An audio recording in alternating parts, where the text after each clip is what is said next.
Donc le psaume 119, et on lit à partir du verset 145 jusqu'à 152.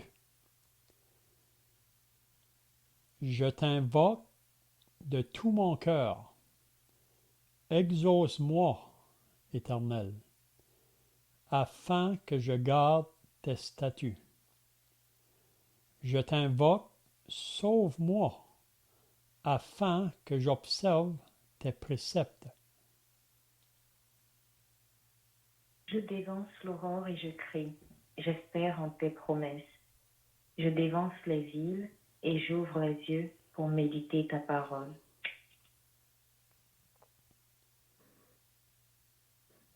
Écoute ma voix selon ta bonté. Rends-moi la vie selon ton jugement. Ils s'approchent, ceux qui poursuivent le crime. Ils s'éloignent de... Tu es proche, ô Éternel, et tous tes commandements sont la vérité. Dès longtemps, je sais par tes préceptes que tu les as établis pour toujours, ou on pourrait dire qu'ils sont établis pour toujours. Amen. Donc, Amen. on continue toujours avec ce psaume 119. Comme qu'on a dit dans le passé, le psaume 119, c'est le plus lent des psaumes. Même on dit que c'est le plus lent chapitre, si on peut dire, de toute la Bible. On dit que le psaume le plus court, c'est 117. Mais on peut remarquer en lisant ce psaume 119 que le psalmiste met beaucoup d'importance à la parole de Dieu. Même au début du psaume, il peut dire comment le jeune homme rendra-t-il pur son sentier? C'est en se dirigeant d'après ta parole. Puis il dit ensuite, je serre ta parole dans mon cœur afin de ne point pécher contre toi. Donc le psalmiste met beaucoup d'importance à vouloir apprendre la parole, la lire, puis la comprendre, puis aussi de vouloir la mettre en pratique dans sa vie. Parce que c'est ça qui importe vraiment. Parce que même si on lirait la parole, puis on pourrait comprendre beaucoup de choses, mais si on n'obéit pas, vraiment, on va perdre les bénédictions. Puis on voit, si on lit l'histoire du peuple d'Israël sous l'Ancienne Alliance, surtout si vous lisez le Deutéronome, quand Moïse parlait à Israël, là, surtout à la deuxième génération qui avait sorti de l'Égypte, parce que la première génération sont morts dans le désert à cause de leur désobéissance, à cause de leur murmure, à cause de leurs plaintes. Vous savez que la marche d'Horeb ou de la montagne de Sinaï à Gadès Barnéa, prêt à entrer dans le pays, c'est une marche de 11 journées vraiment. Mais on sait qu'Israël, à cause de leur désobéissance, ils ont été 40 ans dans le désert. Donc, c'est pas qu'ils ne connaissaient pas la parole de Dieu ou les commandements de Dieu. Puis on sait que le Deutéronome, c'est que Moïse va répéter la loi. Il a dit à la première génération, ceux qui avaient sorti de l'Égypte, vous savez, après leur sortie de l'Égypte, 3 mois plus tard, ils étaient à la montagne du Sinaï. C'est là que Moïse, par Dieu, a donné la loi à Israël, puis tous les commandements, comment qu'ils devaient marcher si Dieu allait avoir sa bénédiction sur eux autres. Mais s'ils allaient désobéir, ça allait être la malédiction. Puis même si vous vous rappelez qu'Israël a dit, nous allons faire tout ce qu'il nous a dit. Mais si vous lisez l'histoire d'Israël, du peuple, dans le désert, la première génération qui avait entendu cette loi, qui avait dit qu'elle allait l'obéir, ils ont tous tombé dans le désert, morts. Il y a seulement Josué et Caleb, puis Moïse qui sont là après 40 ans, prêts à entrer dans le pays promis. Mais là, Moïse va parler à cette deuxième génération. Puis si vous lisez le Deutéronome, il va mettre beaucoup l'importance de ne pas ajouter à la parole, de ne pas retrancher, parce que c'est ça qui va être la bénédiction pour eux autres. Hein. Donc on voit ici dans le psaume 119, c'est vraiment la pensée là, de celui qui a écrit ce psaume. Donc ce soir, ce qu'on va voir, c'est le psalmiste qui nous dit vraiment quand il était dans des temps de détresse ou des temps d'angoisse, parce que dans la vie chrétienne, c'est pas toujours des temps où on est sur la montagne, il y a des temps de vallée. Il ne faut pas penser que la vie chrétienne, il n'y a pas de difficultés. On sait qu'il y a un évangile qui est prêché dans le monde aujourd'hui. L'évangile de la prospérité, c'est qu'après qu'on est sauvé, il n'y a plus de problème. Mais ça, c'est vraiment contraire à ce que la parole de Dieu enseigne. Puis si vous lisez tous les prophètes qui ont marché sous l'ancienne alliance, tous les serviteurs de Dieu qui ont marché fidèlement pour Dieu dans le Nouveau Testament, vous allez voir qu'ils ont rencontré beaucoup de difficultés, beaucoup d'adversité, beaucoup de persécutions. Mais ici, on va voir même le psalmiste, parce qu'on avait dit ça aussi dans les semaines passées, que celui qui veut obéir la parole, celui qui veut vivre pieusement en Jésus-Christ sera persécuté. On a vu à plusieurs reprises qu'il y a toujours l'adversaire ou l'ennemi qui veut détourner le psalmiste vraiment d'obéir Dieu ou de marcher dans la voie de Dieu. Puis c'est pas différent aujourd'hui. Le Seigneur l'a dit à ses disciples. Si le monde vous haït, il m'a haï avant vous. Si vous étiez du monde, le monde vous aimerait parce que vous faites la même chose que eux. Mais parce que vous n'êtes pas du monde, on est toujours dans le monde, mais on ne fait pas partie du monde. Donc le monde va vous haïr. Le serviteur n'est pas plus grand que son maître. S'ils m'ont persécuté, ils vous persécuteront. Et donc, il n'y a pas de détour dans la vie chrétienne. Si on va marcher fidèlement, on va rencontrer l'opposition, un jour ou l'autre. Des fois, c'est plus fort, c'est plus sévère, si on peut dire. Donc, ici, on va voir le psalmiste face à des temps de détresse ou des temps d'angoisse, comment il va exposer à Dieu ses besoins. Hein? Donc, on va au verset 145 du psaume 119, pour ceux qui viennent d'ajouter, là. On est dans le psaume 119, le verset 145. Donc, le psalmiste dit « Je t'invoque de tout mon cœur ». Il faut souligner ça. « Je t'invoque de tout mon cœur.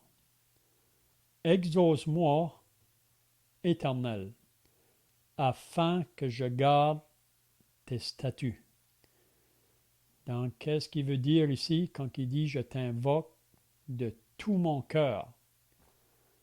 Vous savez, on lit dans le proverbe « Mon fils, donne-moi ton cœur ». Puis ce que Dieu réclame de chacun de ses enfants, c'est qu'on lui donne notre cœur. Puis s'il a notre cœur, il a tout notre être. Dieu ne veut pas qu'on partage ce cœur-là. Il veut qu'il soit tout à lui. Donc ici, quand il parle d'invoquer Dieu, il dit qu'il l'invoque de tout son cœur. Donc le cœur, c'est très important dans la vie chrétienne. Donc, on voit à plusieurs reprises là, le cœur, même dans Romains 10, qui nous dit, si tu confesses de ta bouche le Seigneur Jésus et si tu crois dans ton cœur que Dieu l'a ressuscité des morts, tu seras sauvé. Donc, qu'est-ce qu'on pourrait dire ici là, quand il dit, je t'invoque de tout mon cœur, exauce-moi éternel. Est-ce que vous avez des pensées là?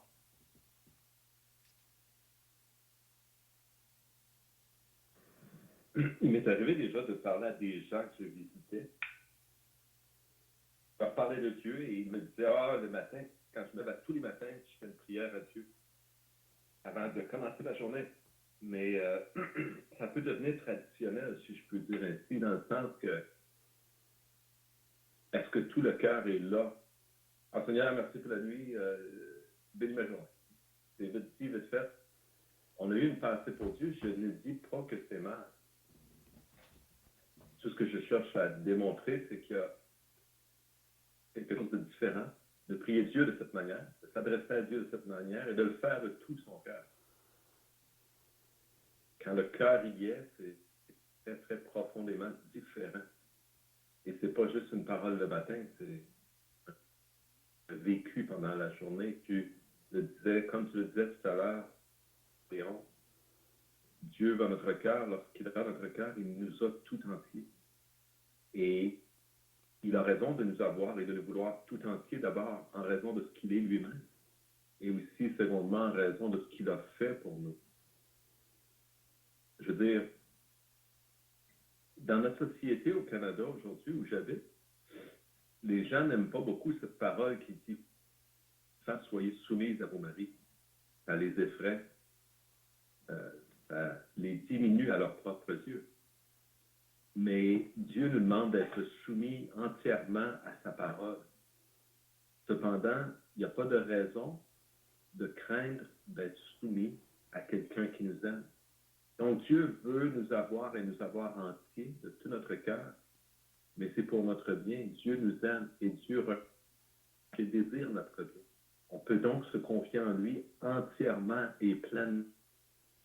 Ça ne veut pas dire qu'on va toujours comprendre ce que Dieu fait ni pourquoi, mais certes, on peut être assuré que ce que Dieu fait, il le fait pour notre bien. Donc, le psalmiste a cette pensée dans son cœur qui, comment dire, mentionnait que c'était une espèce de cri d'alarme, un appel à Dieu dans un temps de détresse. Mais ça devrait toujours être ainsi, notre cœur devrait toujours être entièrement à l'Éternel. D'ailleurs, juste quelques versets auparavant, dans le même proverbe, je cherche, au verset 139, c'est écrit « Mon zèle me consume, parce que mes adversaires oublient tes paroles. » Donc, on ne peut pas aimer Dieu de tout notre cœur et ne pas être intéressé par sa parole. De rejeter ce qui c'est comme si vous étiez amoureux d'une femme, ou bon, dans mon cas d'une femme, si vous êtes une femme d'un homme, et qu'elle ou qu'il vous écrit une lettre, et vous ne prenez pas même le temps de la lire, vous êtes trop occupé à autre chose. Est-ce qu'on peut penser que l'amour que vous avez pour cette personne est futile? Donc, au contraire, moi, je me souviens encore lorsque mon épouse m'avait écrit et que j'ai vu la lettre dans la boîte aux lettres, je l'ai ramassée. J'ai tout rangé autour de moi pour ne plus avoir rien qui me dérangeait. Et là, je me suis consacré tout entier à lire ce qu'elle avait à me dire. Ça m'intéressait. Je cherchais à comprendre dans les moindres paroles ce qu'elle disait. Donc, cette parole aussi du zèle me faisait penser à Jésus qui, quand il a chassé les vendeurs du temple, et le zèle de ta maison me dévore, nous dit la parole qui est en rapport avec Jésus qui agit et qui s'élève exactement comme on vient de lire au verset 139. Hein, tes adversaires qui oublient tes paroles. Donc, le Seigneur Jésus avait chassé du temple et il avait déclaré, vous en avez fait la maison de mon père, serait une maison de prière, mais vous en avez fait une caverne, un repère en de brigands. Donc, avoir un tout entier à Dieu, ça implique beaucoup de choses et de changements dans notre vie.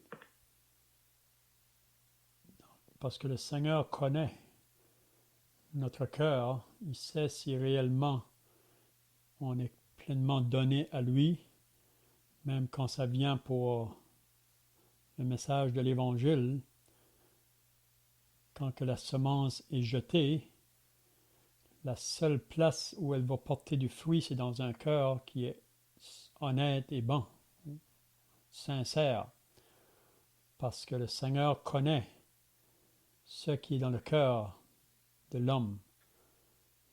Puis vraiment, quand on donne notre cœur au Seigneur, ça veut dire qu'il a la priorité sur toute chose. Donc, quand ça vient de prier ou d'invoquer le Seigneur, parce qu'à chaque jour, dans les petites choses comme dans les grandes choses, on devrait venir au Seigneur de tout notre cœur. Souvent, nos prières ne sont pas exaucées parce que c'est pas profond.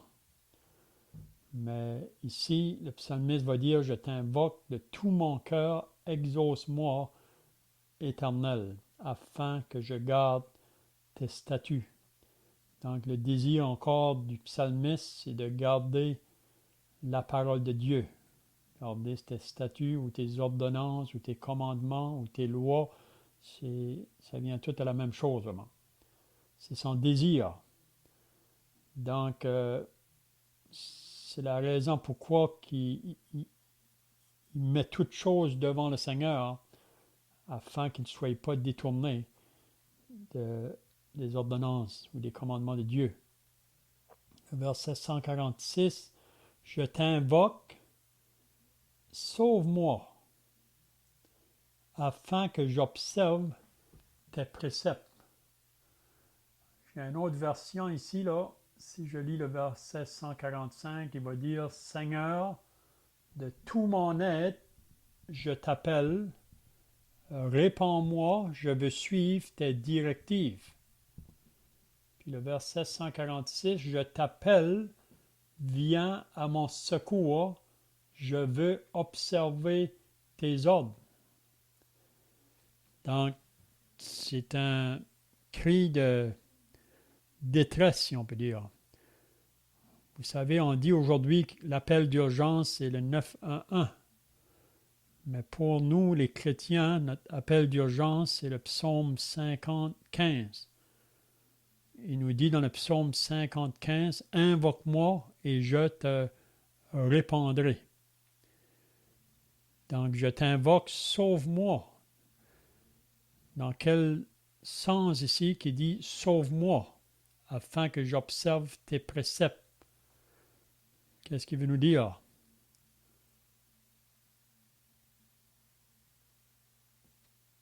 On pourrait dire que des fois, en tant qu'enfant de Dieu, on a envie d'obéir à la volonté de Dieu, à ce que Dieu nous a enseigné, mais on sent que à l'intérieur de nous, il y a la force de la chair, la force contraire, comme l'apôtre Paul pouvait dire dans Romains au chapitre 7.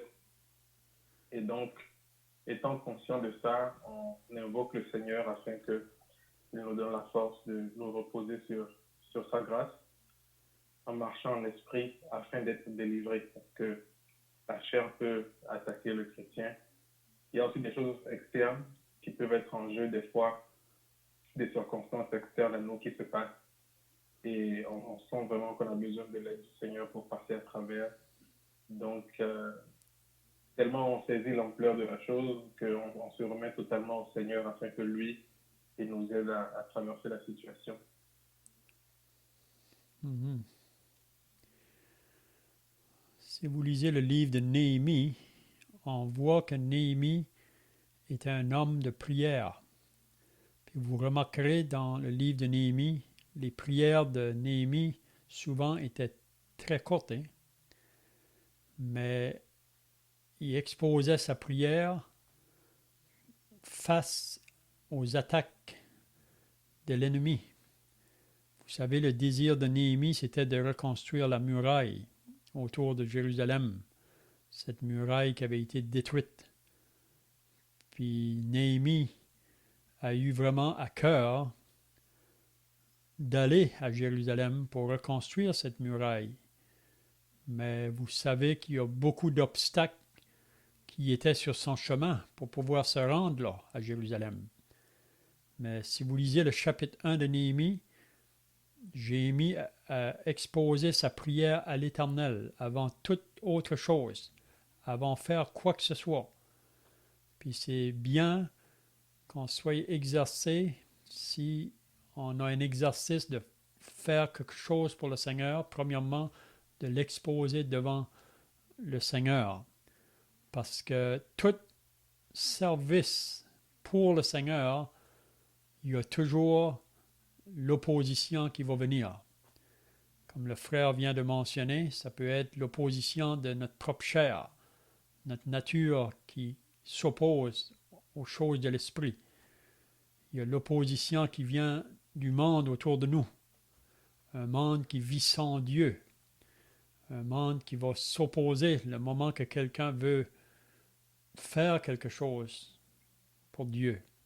Puis il y a aussi l'ennemi, le diable, que lui, il s'oppose toujours à toute œuvre qu'on veut faire pour Dieu. Donc, si vous vous rappelez, la prière de Néhémie, en premier, c'était que Dieu puisse parler au roi, parce qu'il était échanson du roi. Puis il avait besoin que le roi le laisse partir. Donc, ça prenait vraiment l'œuvre de Dieu dans le cœur du roi pour laisser aller Néhémie. Mais si vous vous rappelez, là, après qu'il a fait sa prière, c'est 4 mois plus tard que Dieu a répondu sa prière. Puis Néhémie est parti sans parler à personne. Il n'a pas dit rien à personne. Souvent, si le Seigneur vous met à cœur quelque chose, c'est mieux parfois de le garder entre vous et le Seigneur avant de l'exposer. Parce que même les personnes autour pourraient être un obstacle pour vous. Mais par la suite, quand les portes ouvrent, là, on peut exposer tranquillement, là, lentement, à ceux qui nous entourent. Puis parfois, Dieu réveille d'autres aussi pour se mettre à l'œuvre avec nous dans le travail. Donc, je t'invoque, sauve-moi afin que j'observe tes préceptes. Donc, c'est le désir du psalmiste, qu'il soit gardé, parce qu'il y a tellement d'opposition autour. Si vous êtes au travail, si vous êtes à l'école, si vous êtes à la maison, dans la famille, il peut y avoir beaucoup d'opposition quand ça vient à vouloir servir Dieu. Donc, je t'invoque. Dieu nous entend. Dieu peut aplanir le chemin, notre route, face à beaucoup d'opposition parfois. Je ne sais pas si quelqu'un a d'autres choses ici à ajouter.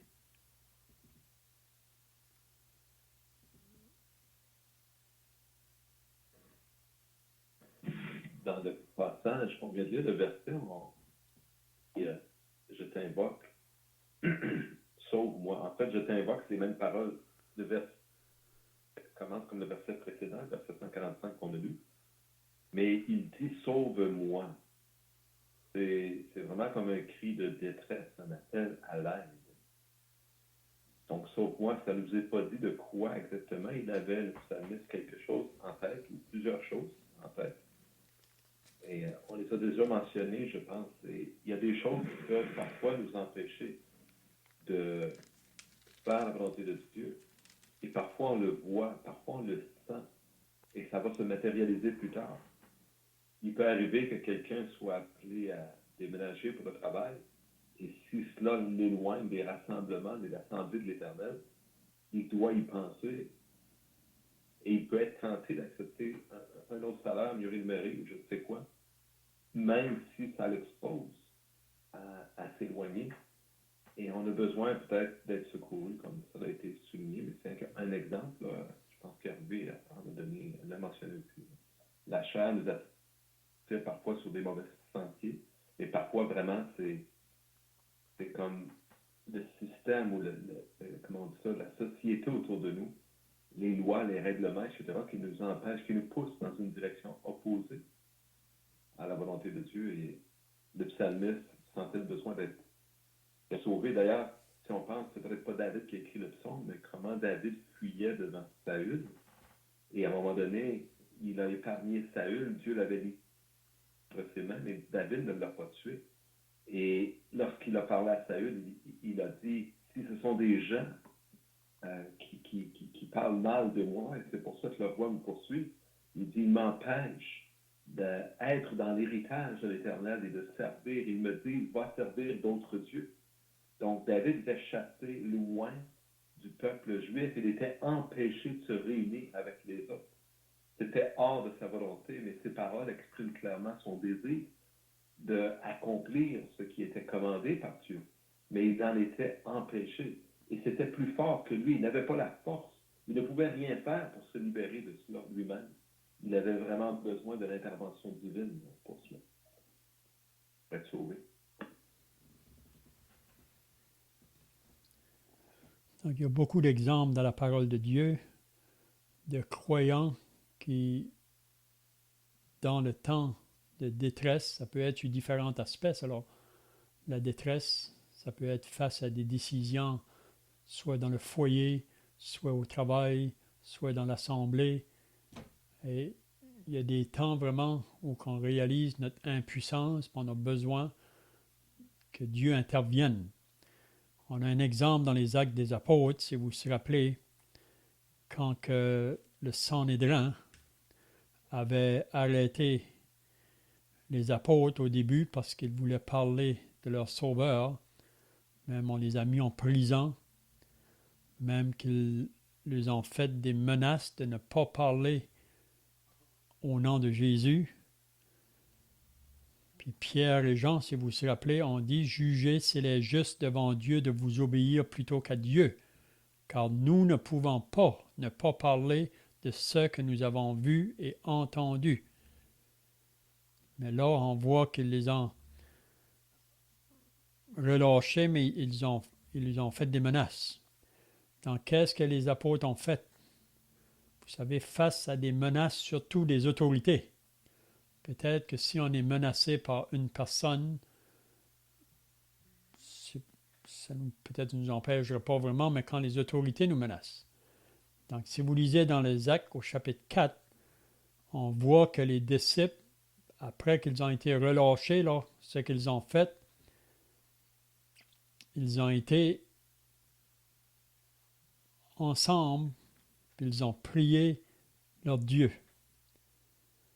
Puis leur prière, vraiment, c'était que Dieu leur donne du courage pour pouvoir continuer à annoncer le message face à des menaces qui lui étaient faites. Puis si vous vous rappelez, là, ça nous dit qu'après qu'ils ont prié, le lieu où ils étaient a tremblé.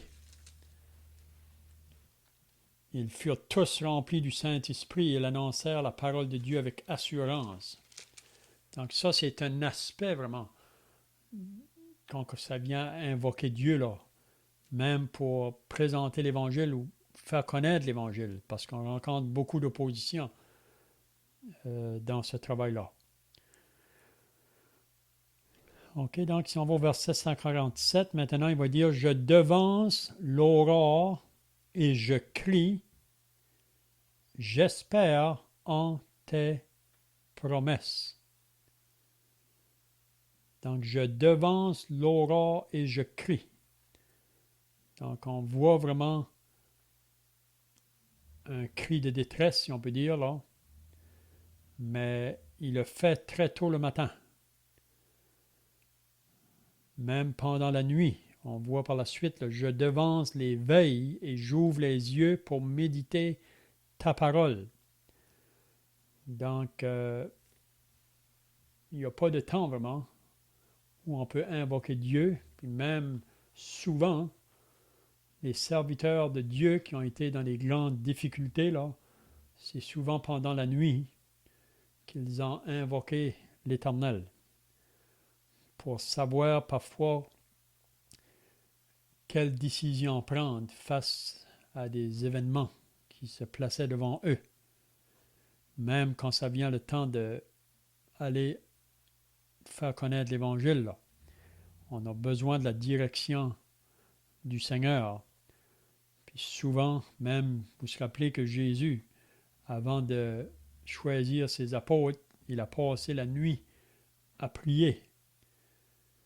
Donc, si le Seigneur Jésus passait beaucoup de temps dans la prière, donc encore plus, comment nous devrions passer de temps dans la prière pour connaître la sagesse de Dieu face aux décisions qu'on doit prendre chaque jour. Hein? Je ne sais pas si vous avez d'autres pensées là, au verset 147, 148. Ben, juste brièvement mentionner, je pense beaucoup en lisant, si on regarde au Seigneur Jésus.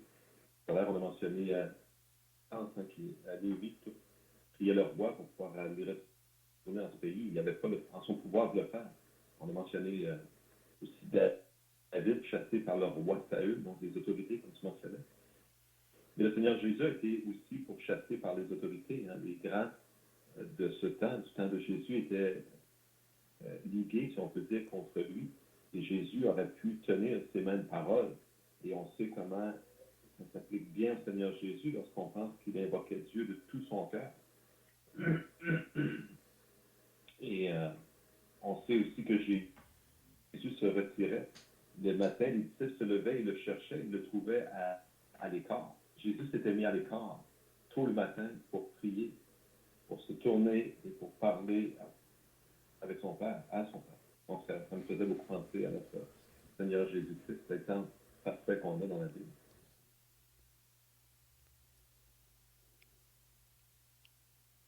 Donc, 149. Écoute ma voix selon ta bonté. Rends-moi la vie selon ton jugement. Donc, on voit ici que le psalmiste connaît que Dieu est bon. Dieu est bon. Écoute ma voix selon ta bonté. Donc, ça veut dire qu'on apprend à nous soumettre à notre Dieu. Comme l'apôtre Paul dans l'Épître aux Philippiens qui pouvait dire « J'ai appris à être content dans l'état où je me trouve. Si je suis dans l'abondance, je suis content. Si je suis dans la pauvreté, je suis content. Si je suis dans la santé, je suis content. Si je suis dans la maladie, je suis content. Écoute ma voix selon ta bonté. » Parce que le psalmiste reconnaît que Dieu est bon. Donc, réponds-moi selon ta bonté. Parfois, Dieu ne répond pas toujours peut-être comme on voudrait qu'il nous réponde, mais parce que Dieu est bon, on peut simplement nous reposer sur lui et attendre qu'il attendre ses promesses, si on peut dire là. C'est un peu comme le peuple d'Israël devant la mer Rouge. Vous vous rappelez que le peuple est devenu effrayé face au roi de l'Égypte qui venait pour le prendre. Puis Moïse a simplement dit, ou Dieu a dit à Moïse de dire au peuple, restez en place et attendez la délivrance que l'Éternel va vous accorder en ce jour. Donc Dieu, il faut toujours avoir cette pensée qu'il est toujours, il manifeste toujours sa bonté envers nous. Rends-moi la vie selon ton jugement. Encore là, il remet à Dieu vraiment la décision, si on peut dire. Il va simplement se soumettre. Hein? Je ne sais pas si vous avez d'autres pensées là.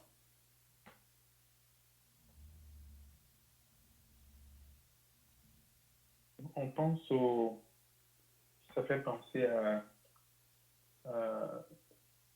que dire la parabole du juge inique, la femme qui est allée voir le juge inique à un moment pas opportun, inopportun, et à force de persévérance, le juge a dû quand même se lever pour aller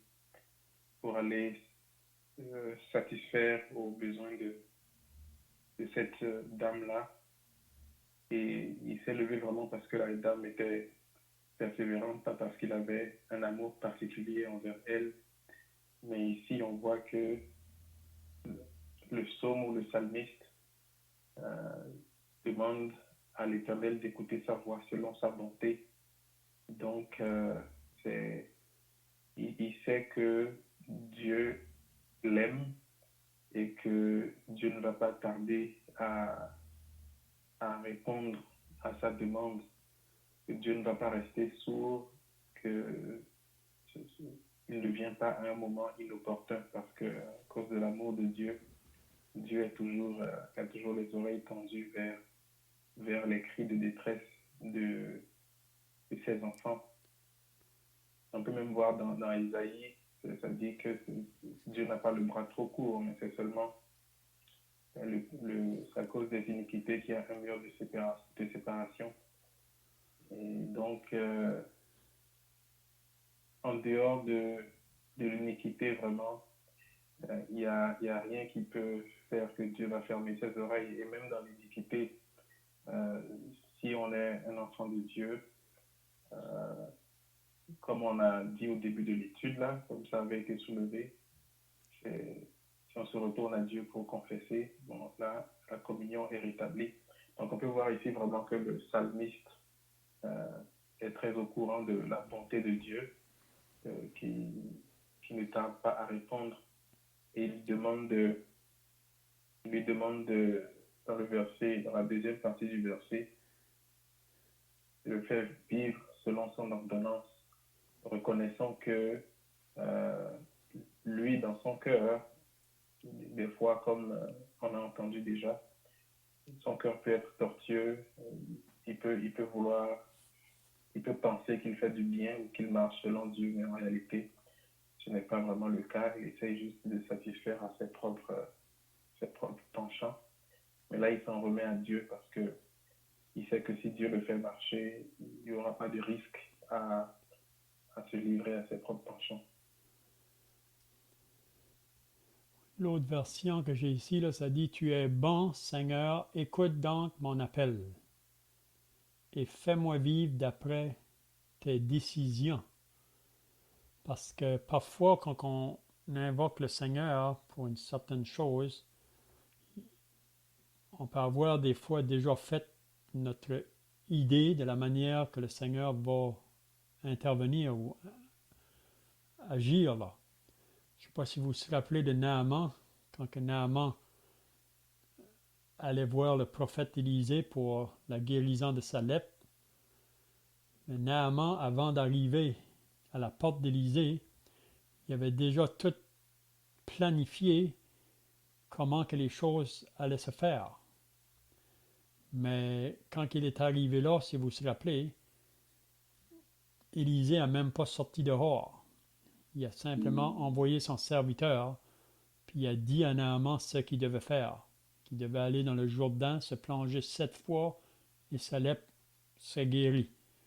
Mais vous vous rappelez comment est-ce que Naaman a réagi. Donc, c'est ça ici, c'est un peu la pensée aussi, là. Donc, quand on s'approche de Dieu, il faut reconnaître que Dieu, il va toujours manifester sa bonté. Parce qu'il n'est pas autre chose, il est bon. Et puis, si on se laisse à Dieu pour qu'il prenne des jugements pour nous, si on peut dire, face à nos besoins, donc on va simplement nous soumettre. Donc c'est pour ça qu'il y a toujours un danger parfois quand on vient à Dieu pour l'invoquer pour une certaine chose, c'est de peut-être déjà planifier dans nos pensées la manière qu'il va intervenir, mais parfois c'est tout le contraire de la manière qu'on a pensé. Mais si on reconnaît que Dieu est bon, que Dieu, ses jugements sont justes, donc c'est là qu'on peut dire, même cette semaine, je parlais avec quelqu'un de Romains 8, 28, qui dit que toute chose concourt au bien pour ceux qui aiment Dieu. Mais la personne avec qui je parlais me dit, des fois, c'est pas toujours ça que nous pensons. parce qu'il y a des choses qui nous arrivent, puis on ne pensait pas que ça allait arriver sur notre chemin, mais si on aime Dieu, si on reconnaît que Dieu est bon, toute chose concourt au bien pour ceux qui aiment Dieu. À la fin, on va réaliser que Dieu nous a fait passer par ce chemin pour mon bien. Hein? J'ai fait un commentaire avec le fait que Dieu est bon. C'est une vérité telle que Jésus avait été abordé par un jeune homme riche qui lui a demandé que faut-il que je fasse, bon maître, pour hériter la vie éternelle.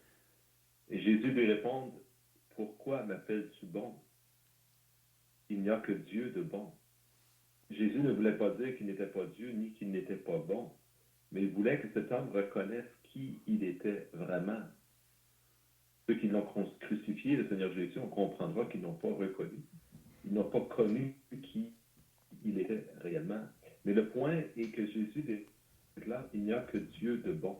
Et cela a été dit, cela a été mentionné. Je suis d'accord avec ce qui a été dit. On est devant un Dieu qui est bon. Mais le psalmiste, pourtant, invoque Dieu en lui demandant d'intervenir dans sa bonté. Ça me faisait penser, et ça me rappelait, notre frère a mentionné Ésaïe 59, ce sont vos péchés, ce sont vos inimitiés qui mettent une séparation, qui mettent un mur entre vous et votre Dieu. Donc, Dieu, sa volonté, c'est de nous traiter avec bonté. Mais dans sa justice, Dieu devra manifester sa colère. La Bible nous dit que pour ceux qui ne croient pas dans le salut de Dieu en Jésus-Christ, ceux qui n'ont pas été lavés par le sang de Jésus, la colère de Dieu demeure sur eux. Et cette colère de Dieu, elle est réelle. On voit dans le livre de l'Apocalypse que tous s'enfuyaient, tous cherchaient à se cacher devant la colère de l'agneau. Donc, on ne se trompe pas, Dieu est bon, mais cela n'enlève rien à sa justice. Et Dieu est un Dieu terrible. Si Dieu est contre nous, la Bible nous dit en fait, si Dieu est avec nous, qui pourrait être contre nous? Mais si Dieu est contre nous, qui pourrait être avec nous? On est vraiment condamnés. Donc, cette parole sur la bonté de Dieu m'amenait à réfléchir et à méditer aussi sur le jugement qui s'en vient.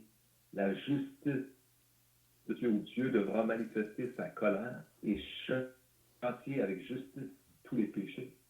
Et c'est ce qu'on voit à la croix. Dieu n'aime pas, parce que Dieu est bon, Dieu n'aime pas et ne désire pas que nous soyons châtiés. Et il a condamné son Fils à la place afin que nous puissions être épargnés. Et c'est cela aussi la bonté de Dieu. Mais si on met de côté la paix et la bonté de Dieu, on devra faire face à la colère de Dieu.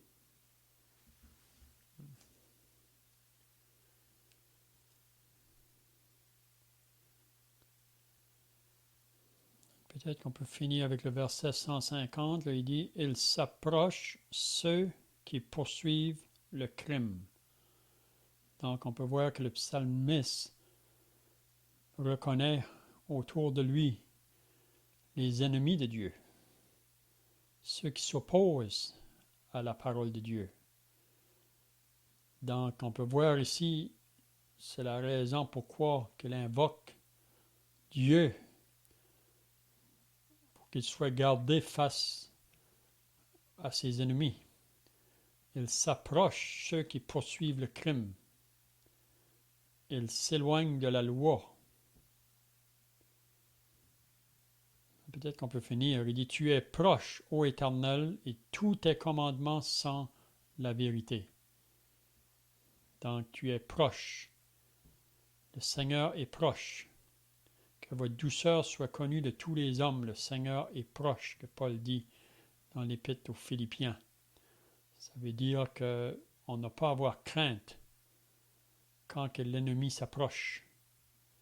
Quand l'adversaire vient pour nous faire peur, parce que c'est la manière vraiment souvent qui arrête le chrétien de croître ou d'avancer dans la vie chrétienne. L'adversaire place des choses pour nous faire peur. On ne doit pas avoir crainte des hommes. Ne craignez pas celui qui peut tuer le corps, mais craignez plutôt celui qui peut tuer le corps et l'âme et le jeter dans la géhenne. Puis on dit au 152, dès longtemps, je sais par tes préceptes ou par tes enseignements qu'ils sont établis pour toujours, que tu les as établis pour toujours.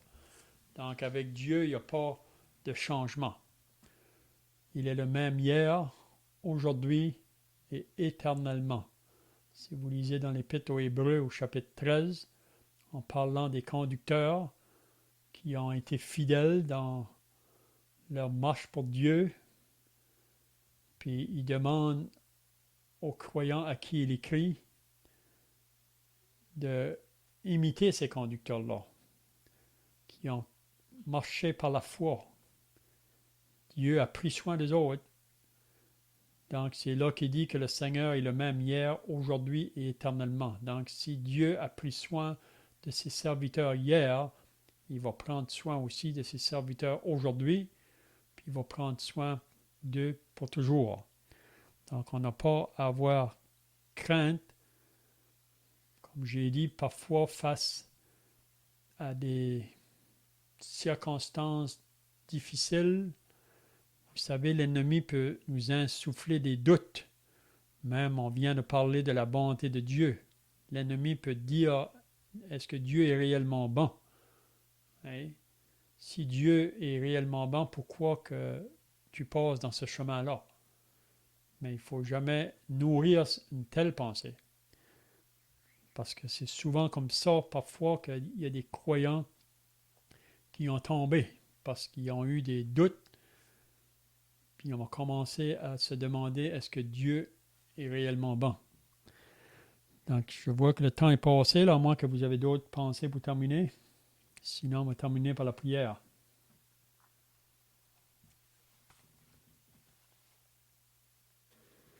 Il y aurait beaucoup à dire, mais juste revenir sur le verset 151, et tous tes commandements sont la vérité. Malheureusement, aujourd'hui, la majorité des gens ne reconnaissent pas la Bible, la parole de Dieu, comme étant la vérité. Et c'est vraiment fondamental. On ne peut pas s'inventer une vérité ni connaître Dieu autrement que par la parole.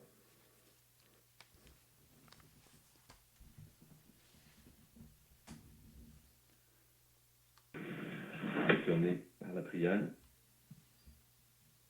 Notre Dieu, comme le psalmiste, nous voulons nous tourner vers toi et t'invoquer. Seigneur, tu vois nos cœurs.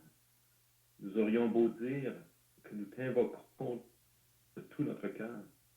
Tu le sais, si cela est vrai ou cela ne l'est pas. Seigneur, où que je sois, que je me lève ou que je m'assieds, nous dit le psaume, tu es là. Tu connais toutes choses. Et le psalmiste de prier une telle science, c'est hors de ma portée. Mais Seigneur, cela est accessible à ta connaissance parce que tu es Dieu, le véritable. Et tu connais toutes choses. Et il n'y a devant toi ni acception de personne. Notre Dieu, nous te louons parce que tu nous as pardonnés. Nous nous reconnaissons, Seigneur, comme coupables. Nous avons même mentionné ce soir, Seigneur, en méditant ta parole, que parfois la chair se saisit de nous et nous fait violence pour nous pousser à dire contre ta volonté. Oh, notre Dieu, pardonne notre faiblesse et aide-nous. Et béni sois-tu éternellement de ce que tu as mis dans nos cœurs, cette pensée de grâce et de paix. Je vous aime. Le Seigneur Jésus est parti et il a dit qu'il voulait que là où il est, nous y soyons aussi. Et Père, nous savons que sa parole ne ment pas, qu'il dit la vérité.